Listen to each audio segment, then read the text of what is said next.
Father who has a special needs child who rides the school bus. Thank you for joining us tonight. I'm Natasha Paloma. For full disclosure, the person in this report is an employee here at KTSM. KTSM 9 News anchor Christina Aguayo spoke to him and explains why he's sharing his story to the community. A bus ride gone wrong. The father of a special needs child says his son was missing for more than an hour after getting on a bus after school. He said he frantically tried to reach anyone from Haskins Elementary School. However, no luck, and he says this has happened more than once. I was panicky a little bit just because there's a feeling of impotence, not being able to talk to anybody and not know where your kid is. Miguel Paredes said his son takes a bus to daycare after school, but when the bus didn't drop him off one November afternoon, he got a call telling him his son was a no-show. I contacted the school.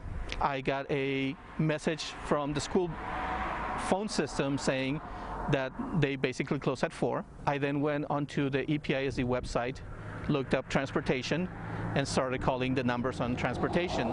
But all the calls went to voicemail. And if nobody's answering, then those phone numbers are basically worthless.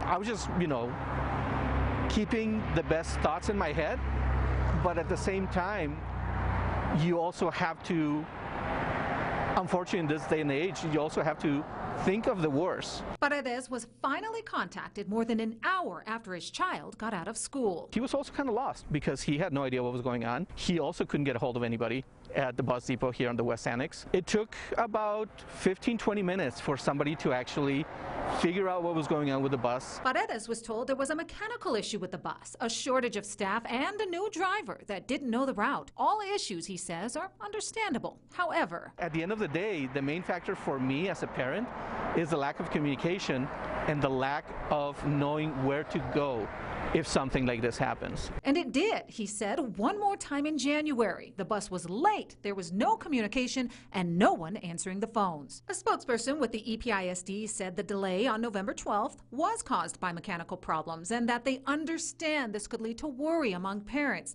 The district apologizes for concern caused and is working on solutions. They also pointed to phone numbers listed on their webpage that are always available. But there's no point calling any numbers if nobody's answering, or if it just goes to voicemail and nobody returns the phone call. This is definitely a training issue. I want them to learn from this experience. I want to know that my child is safe on the bus. If there's something that happens on the bus, I want to know what's going on with my child.